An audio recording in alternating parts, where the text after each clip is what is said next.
안녕, 모모쌤이야. 오늘은 대기 중에 수증기를 배워볼 거야. 대기 중에 수증기, 지금 우리 이런 대기 중에 수증기가 있거든? 이 수증기가 너무 많으면은 습하다라고 하고, 너무 없으면 건조하다라고 얘기하는데, 즉, 이런 대기 중에 수증기를 우리가 좀 알아봐야 돼.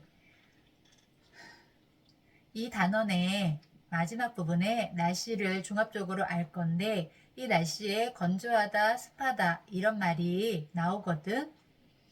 그래서 우리가 즉 대기 중에 수증기가 얼마나 많이 있고 얼마나 없는지를 우리가 측정해야 되는데 대기 중에 수증기가 많아지려면 증발이 많이 일어나야 되겠지. 이렇게 해서 선생님이 대야에 물을 담아놨어. 그럼 이 물이 계속 그대로 있을까? 아니겠지. 점점 줄어들 거야. 점점 줄어드는 이유가 즉 이 안에 있는 물 분자들이 무엇하기 때문에 즉 기화해서 수증기로 날아가기 때문에 즉 이 물은 점점 줄어들고 이 안에 있는 물이 수증기로 대기 중으로 즉 날아갈 거야. 즉 이렇게 물 분자가 수증기로 날아가는 것을 우리는 증발이라고 하는데 증발은 1학년 때도 잠깐 나왔어. 증발이 일어나는 이유는 무엇하기 때문이다? 입자가 스스로 운동하기 때문이다. 그래. 즉 스스로 운동하는 증거가 두 가지 있는데 증발하고 확산이었어. 확산. 우리는 그 중에서 증발을 먼저 알아볼 텐데 증발, 즉 물 분자가 이렇게 대기 중으로 나가는데 그럼 들어오는 것은 없을까? 입자는 스스로 운동하기 때문에 나가기도 하고 이 대기 중에 있던 수증기가 다시 들어오기도 하는데 계속 이렇게 반복하는데 무엇이 더 많을 때? 나가는 물 분자가 더 많을 때 그럼 줄어들겠지. 그때 우리는 증발이라고 하는 거야. 즉, 물 분자만 나간다가 아니라 나가고 들어오는 것이 동시에 이뤄지는데 나가는 것이 많을 때, 나가는 물 분자가 많을 때 증발되었다고 하는 거야. 그럼 은결에 대해서도 알아볼까? 은결은 선생님이 지금 얼음컵을 여기다 이렇게 얼음이 들어있는 얼음컵을 그래 그림이 얼음컵을 놨다고 해보자. 선생님이 그림을 좀 그런데 이 얼음컵이야. 얼음컵이 딱 이렇게 탁자 위에 있으면 그 주위에 있는 수증기가 지금 눈에 보이진 않지만 이렇게 수증기가 주위에 있을 거야. 수증기가 어떻게 이렇게 컵 표면에 달라붙어서 물방울처럼 이렇게 보이는 현상을 볼 수 있을 거야. 우리는 이것을 은결했다고 얘기해. 증발과 얘는 은결.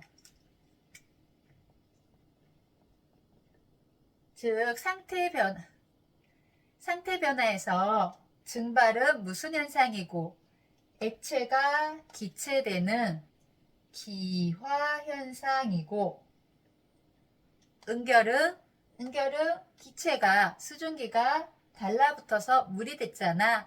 액체가 됐지. 반대로 기체가 액체되는 것을 액화라고 했어. 그래서 증발은 기화현상이고 은결은 액화현상인데 즉 대기 중의 수증기는 이 증발도 일어나고 은결도 일어나면서 왔다 갔다 하는 거야. 왔다 갔다 하는데 이때 우리는 무슨 상태에 대해서 알아본다? 포화 상태에 대해서 알아본다. 그게 갑자기 딱딱해졌지? 미안. 갑자기 딱딱해졌네. 우리는 이제 무슨 상태에 대해서 알아볼까? 포화 상태에 대해서 알아볼 텐데, 포화 상태란, 즉, 어떤 기준을 두고 거기에 꽉 차서 더 이상 들어갈 수 없는 딱 적정 최대치를 포함하고 있는 상태를 포화 상태라고 해. 포화. 뭐를 비유하자면은 내가 밥을 먹었어. 배고파서 밥을 먹었는데 배가 꽉 차게 먹었어.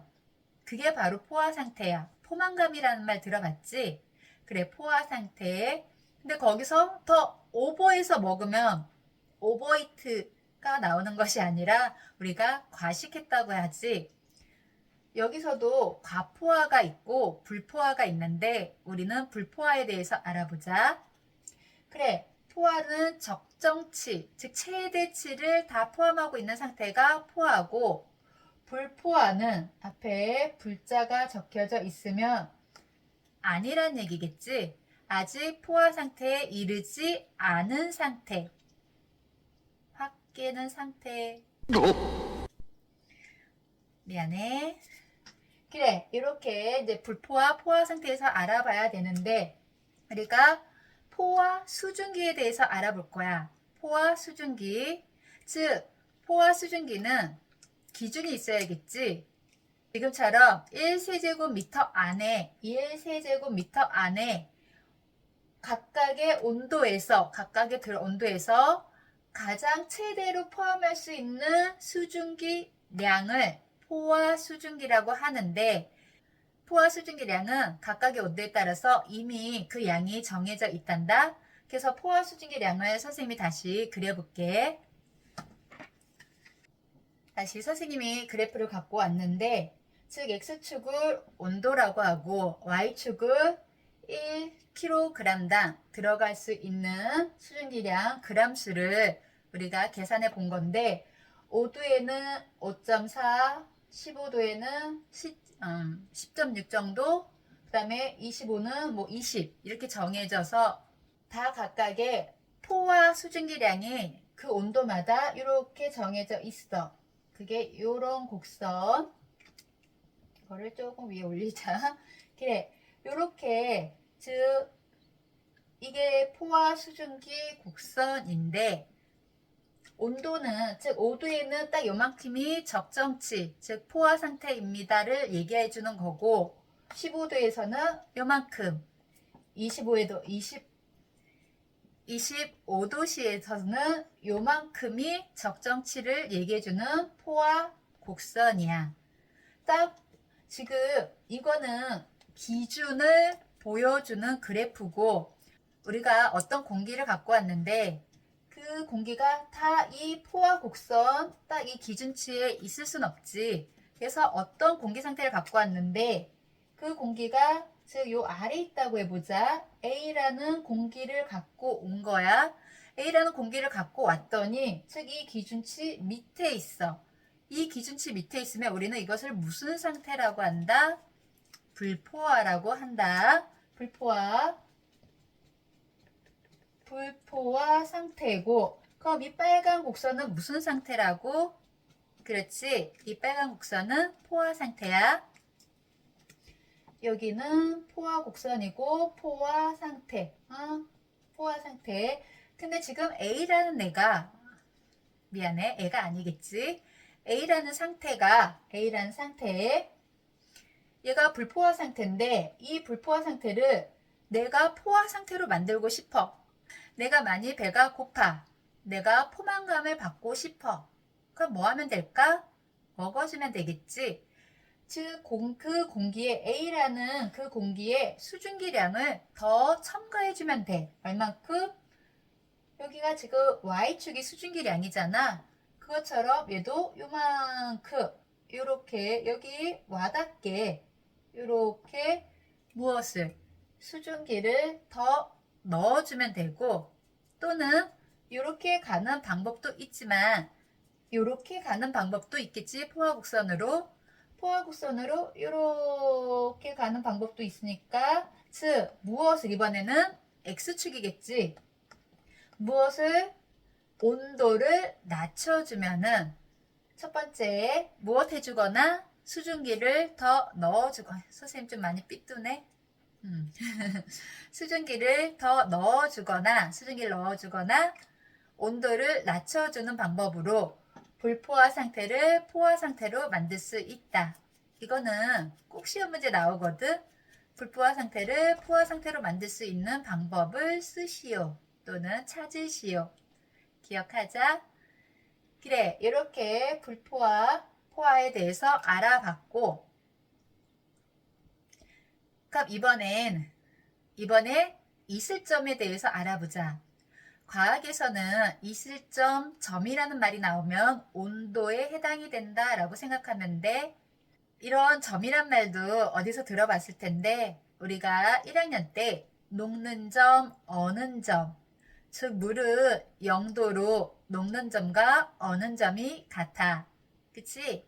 그래, 이렇게 점이 들어가면은 온도라고 생각해주면 되고, 다시 이 A 상태를 보자. 이 A 상태가 점점 온도를 낮춰줘서 포화 상태로 이룰 수 있잖아.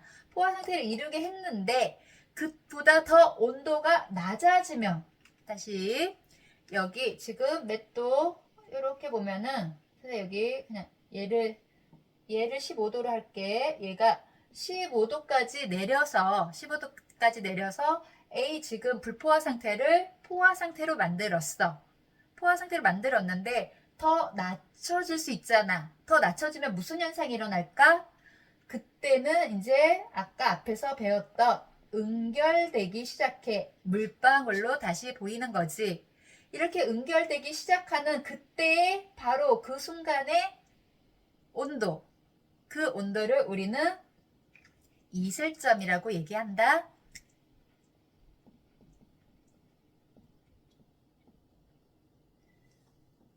그래, A의 이슬점은, 즉 A라는 어떤 공기 상태가 있는데 A의 이슬점은 얼마입니까? 라고 나오면 쭉 내려가서 이 포화 곡선과 맞춰지는, 딱 만나는 그때의 온도를 읽으면, 아, A는 이슬점이 15도구나.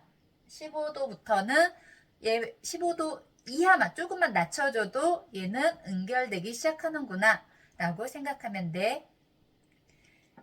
그래서 얘를 선생님이 15도 말고 5도까지 낮췄어. 이 A라는 상태를 갖고 와서, 즉 이렇게 5도까지 낮췄으면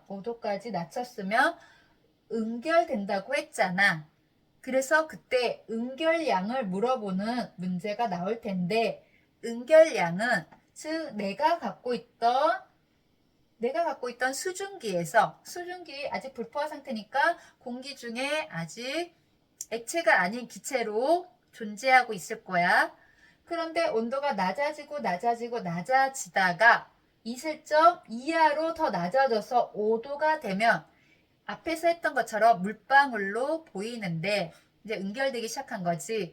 그 응결량이 얼마일까요? 하면 원래 있었던 수증기량에서, 얘를 지금 선생님이 임의적으로 좀 써볼게. 10.6이라고 써보자. 즉 A가 갖고 있는 수증기량이 10.6g이었어. 실제 공기 중에 수증기가. 그런데 얘를 온도를 5도로 낮췄어. 지금 A의 공기는 얼마야? 25도야. 25도였다가 온도를 계속 낮춰서 5도로, 아주 추워지겠지. 아주 추워지면서 온도를 낮추면은 그 공기의 수증기들은 다시 응결하기 시작해. 이렇게 응결하기 시작해서 응결량을 물어보면은 원래 있었던 수증기량에서 그 5도에서 가질 수 있는 포화 수증기량을 빼주면 5도에서 가질 수 있는 포화 수증기량이 5.4g이래. 그러면은 5.4g만 그 공기가 가질 수 있는 거야. 나머지는 응결되겠지. 즉 얼마가? 얘네들의 차이. 원래 갖고 있던 실제 수증기량에서 내린 온도에서 가질 수 있는 포화 수증기량을 빼주면, 즉 5.2가 되겠지. 즉 5.2는 응결량이 됩니다 라고 문제 풀면 되는 거야. 그래, 이런 그래프 어디서 본 것 같지 않니? 2학년 때도 잠깐 나왔었어. 그래, 이런 그래프 에서 나올 수 있는 문제들이 많이 있으니까 여기서는 문제를 좀 많이 풀어놓자. 공기는 포화 상태가 있고 불포화 상태가 있고, 불포화 상태를 포화 상태로 만드는 방법 두 가지. 수증기를 더 넣어주거나 온도를 낮추거나, 그리고 그 공기가 더 온도가 내려가면, 이슬점 이하로 내려가면은 응결되기 시작하고, 그 응결량을 구하라고 했을 때 어떻게 구한다? 실제 수증기량에서 그 온도, 내린 온도에서 가질 수 있는 최대의 포화 수증기량을 빼주면 응결량이 나온다는 거. 3학년이라서 정말 많이 바쁠 거야. 공부할 것도 많아졌고. 그래도 틈틈이 이렇게 모모쌤하고 과학 공부하면서 머릿속에 기억해 두자. 오늘도 영상 보면서 공부하느라고 정말 수고 많았어. 좋아요와 구독 부탁할게. 고마워. 다음 시간에 또 만나.